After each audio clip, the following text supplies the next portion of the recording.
Election అనేది చాలా కీలకమైనది.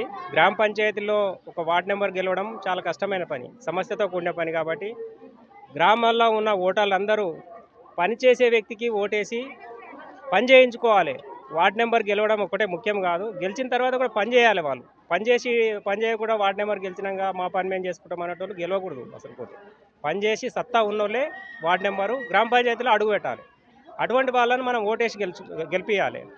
కాబట్టి ఇప్పుడు అంతా యూత్ పిల్లలు ఎవరు, వారికి మంచి సపోర్ట్ ఇచ్చి మీ అమూల్యమైన ఓటు ఇచ్చి 5 సంవత్సరాలు వాళ్ళతో పని తీసుకోవాలి. మన గ్రామాభివృద్ధికి వాళ్ళ హర్నిషలు పని చేసేటట్టు మనం ఎన్నుకుండి పని చేయించుకోవాలి. వాళ్ళకు ఈ అవకాశం మా పెద్ద ఎత్తున భారీ మెజారిటీ తోటి మీరు గెలిపిస్తే వారితోటి పని తీసుకునే హక్కు మనకుంది. కాబట్టి మీ అమూల్యమైన ఓటు డబ్బులకు కానీ మద్యానికి కానీ బానిసలై అమ్ముకోకుండా సరైన వ్యక్తికి ఓటేసి గెలిపించగలరని సబితా యుగంధర్ రెడ్డిని గెలిపించాలని, అదే వార్డ్ నెంబర్లను మీ అమూల్యమైన ఓటేసి గెలిపించాలని మరీ గ్రామ ప్రజలందరికీ మనవి చేస్తున్నాను.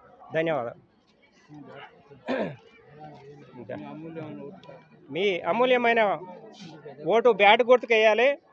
సబితా యుగంధర్ రెడ్డి గారి నాయకత్వాన్ని గ్రామ ప్రజలకు వాళ్ళ సేవ అంకితం కావాలి. ఈసారి మనం వాళ్ళ సేవను తీసుకొని పని చేయించుకోవాలి. కాబట్టి మీరు తప్పనిసరిగా బ్యాట్ గుర్తుకు ఓటేయాలి. Thank you.